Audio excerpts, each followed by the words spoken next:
born in Yokohama, Japan. I moved over to the States when I was 3 months old. But then with the military family, you know, you move around. And so I went back and forth from Japan to here. What was it like moving around so much? It was hard because you could never have friends because then you would have to break up with them like a week later or like, you know, the end of the year. It's crazy. How would you describe your family? We're like a 4 people family. So there's me, my little sister, my mom, she's Japanese, and then my dad, who is white. Okay. What was your upbringing like in regarding your influence, education, role models? So that one's the hardest question. Upbringing was difficult because a lot of different people took care of me. My mom took care of me, my dad took care of me, my mom's parents took care of me, so my grandparents. So that was different to grow up in 2 different cultures. Being bicultural was very hard and like very different. It wasn't difficult, but it was interesting and different. Influences in my life was definitely my grandma and my grandpa for sure. I didn't have much friends, so it was never really my friends. But when I did get to one school that we stayed at for a little bit, an influencer there was one of my teachers who was also Japanese, and she started teaching Japanese at the school. What brought you? What encouraged you to go to HBCU? St. Philip's was kind of like, this was this good school that was only 30 minutes away from my house. So I was like, okay, perfect. So at that point in time, I was like, okay, I had no idea over the HBCU, HSI. I had nothing. I had no idea. And so when I first got here, I was just planning on going here, going to work, and going home. So it was different for me in that sense to go to an HBCU because then I started getting involved real quick. Yeah. I don't know what it is exactly, but something's telling me you're very involved in St. Philip's. I don't know either. It might be the skirt. Might be. I have no idea. Most likely. What do you think coming down here to an HBCU, St. Philip's? What kind of insight have you gotten from this place? Like, what have you learned that you didn't know before you went here? What kind of different kind of nuances do you have now that you didn't have before you came here? I think how much people suffer to come to school. And I've personally experienced it myself as well. I've had a lot of stuff happen in my life. And then being a student leader, you figure out, okay, these people went through some stuff and that's why they're here, or these people are going through some stuff and that's why they chose this institution as well. And I think it's also, this institution is so amazing. I love this institution so much because it's set up to help people. So we have a lot of programs to help students. And I think that's really amazing considering what they go through to come to school. Why do you think education is important for our generation now? I don't think you can move forward without education. I think if you stay at the same level of knowledge, you won't be able to get anywhere in life. You won't be able to do anything in general. You have to keep learning, you know? Yeah. So. I get that. Okay. I get that. Okay, so considering that you do go to an HBCU. Yes. And with HBCUs, most kids in our position, like we stem from a place of the acknowledgement of the disenfranchisement of our different communities, right? And like there's Hispanic kids and Black kids and other kinds of minorities coming into these institutions with all kinds of Backgrounds. different backgrounds, right? And I got a question. Is there a story that like you've heard from anyone of any kind of minority group or kind of group that you've heard that really opened your eyes? Growing up was hard being an Asian woman. Yeah. So with that insight, it's different for me to look at things anyways. I understand that there's disadvantages when you're a minority. It's harder. I'm not going to lie. People are like, oh, no, people just say that. No, it's harder. I do realize that, you know, some people have it harder than other people, and especially when it comes to minority groups. As an Asian woman, growing up, I experienced a lot. As a Japanese Asian woman and growing up in two different countries, you were labeled as the other one that you were in. So like, let's say if I was in America, I'm Japanese, but if I'm in Japan, I'm American. So you were treated the way as labeled, and that was really hard. The good thing about this institution is that you don't really see much of that, but you hear about the stories that's happened before. So not only my story of this is how you're going to be treated because you're an American, so we are going to treat you this way, or you're Japanese, so we are going to treat you this way, and this is what we are going to say about you because of your race. I think a lot of African American students go through the same thing. And before this institution, personally, I haven't really heard anything about this institution doing that to someone, but it's more like before this institution, like, you know, they weren't eligible for a scholarship, or they were treated completely differently from the typical white person because of their race. And that's really hard for me to hear because I get it, and I try not to have a bias, especially with being Miss St. Philip's, because I want to try to come in with open arms with everyone, but that's really hard to hear. As a woman in America or in the world, period, how do you feel about the kind of social, economical placement that women are placed in this world for most cases? I'm really upset about it. That's one of my things that I do talk about quite often is that women make 89 cents to $1, and that's statistical data. And some people just say it's because we're not aggressive enough for a raise, or, you know, but sometimes we're just denied because of being a woman. And it happens with the biggest thing that really hurt me when I was at the school was actually pretty recently. We went to the MLK wreath-laying ceremony, and one speaker said, "You are more likely to pass an interview or get a raise if your name is Michelle or Matthew, rather than Deshawn." And I was hurt. That hurts me so much because it shouldn't matter where you're from for you to have the same opportunity as anyone else. Was there ever a time where you felt like you were discriminated for being an Asian woman? All the time. All the time.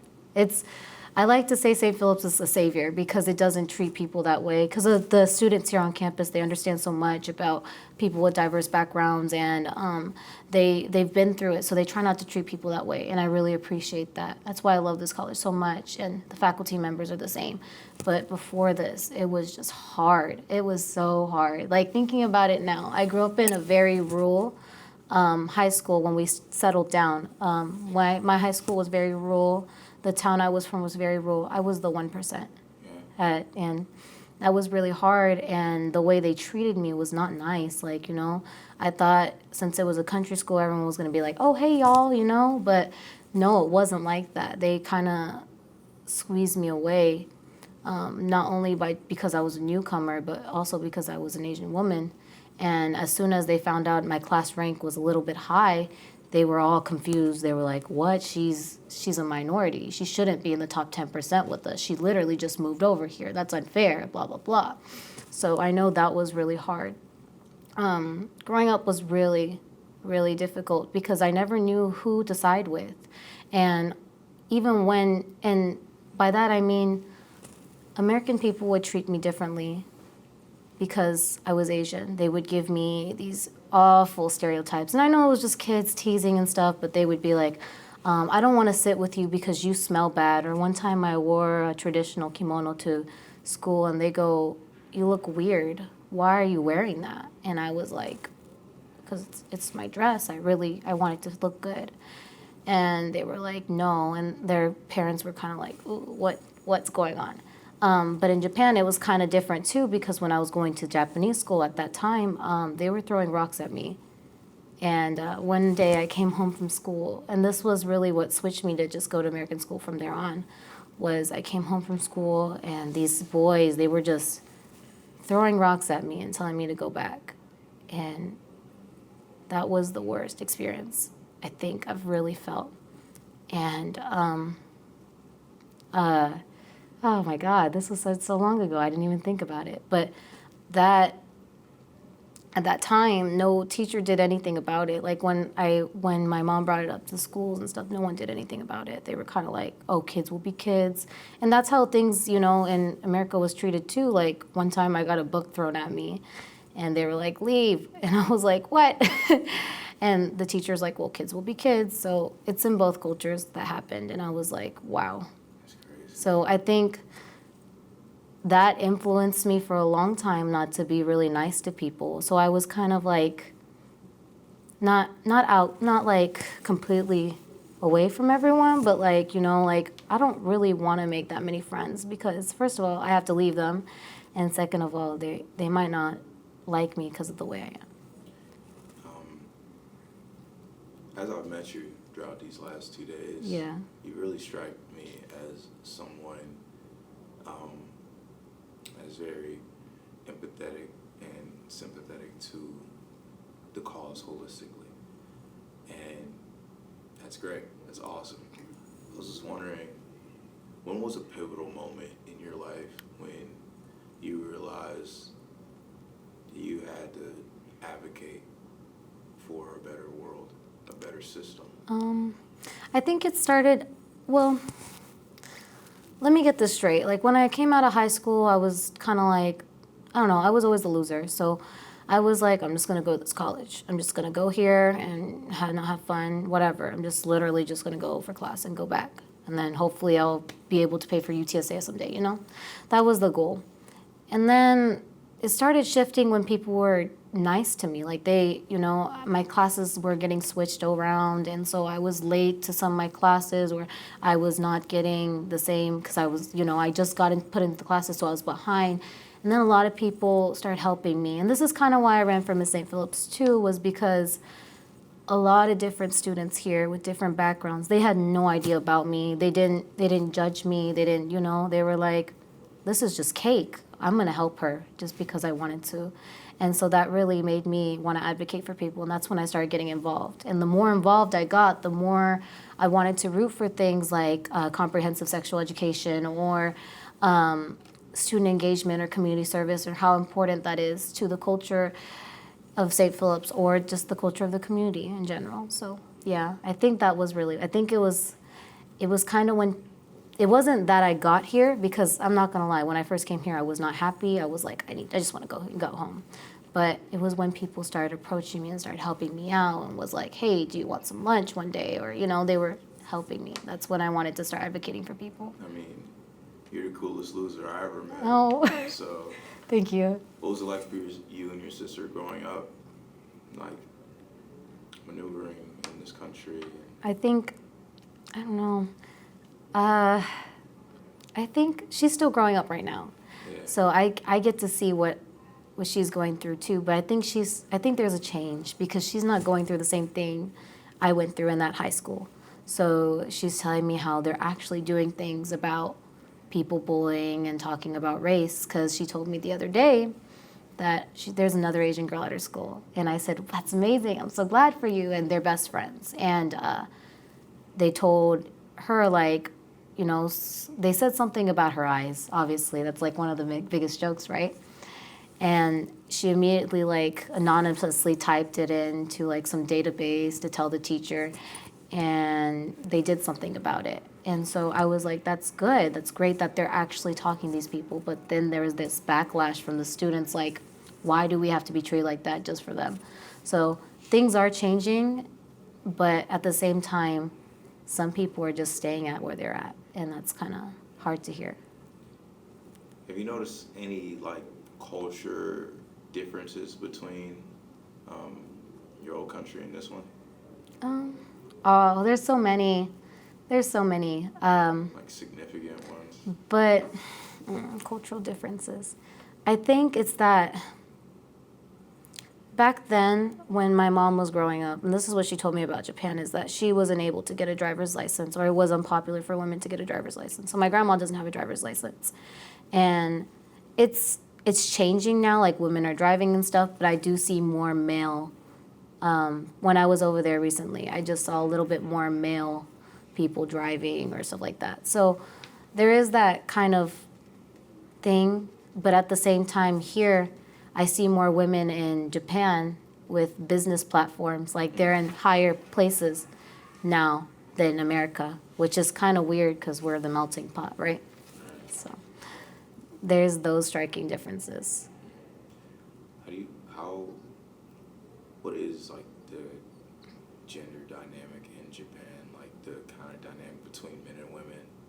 I think it's very alike. We're very similar. American culture and Japanese culture are similar. I think that's why a lot of military men get married to females over there. It's very similar.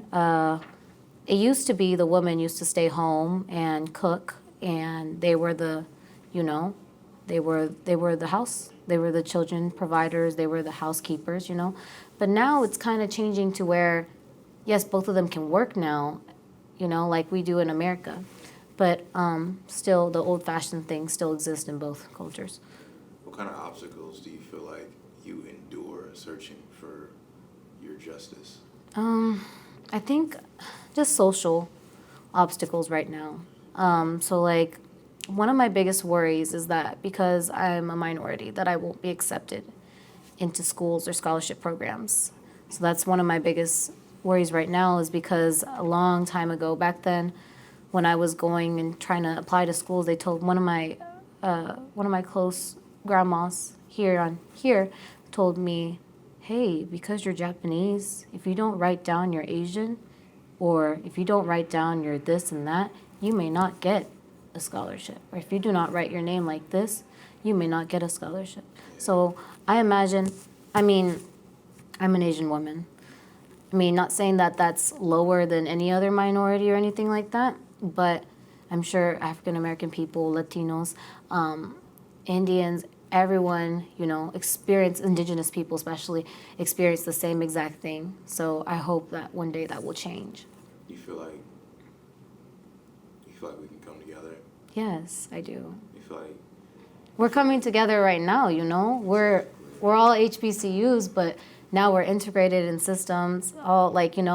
There's regular students at HBCUs learning about HBCU. Yeah. And so, with that being said, I think with the right mindset and the right people, change is near. And I think as long as we keep advocating and working hard at things, it can happen. I'll never have to worry about, let's say if I have children, my child going through the same thing because she was Asian, or part Latino, or whatever my counterpart is, whatever. So. In spite of everything, what keeps you happy? I don't know. I think what keeps me happy is it's very easy for me to get down. I'm not gonna lie. It's very easy for me to be sad, and it's very easy for me to feel anxiety, especially with my upbringing. And that, with that being said, and also when I was growing up, I always had a low self-esteem because I was an Asian woman. They were unfavorable compared to the white, beautiful girls in my school. And I still sometimes feel that pressure when I'm here. So I always wear makeup, and I always put on perfume, or I always dress a certain way. I think what keeps me happy, though, and, grounded and still ready to fight, is that other people are fighting as well. And you see that they're starting to express their natural selves and expressing themselves this way without getting any judgment. And I think that's also what keeps me going. I think that's really cool, considering a lot of things, like the humane aspect of everything. Yeah. A lot of things that keeps us so divided, like class and race and gender. Yeah. In your opinion, your insight, what do you think is humanity's greatest qualities?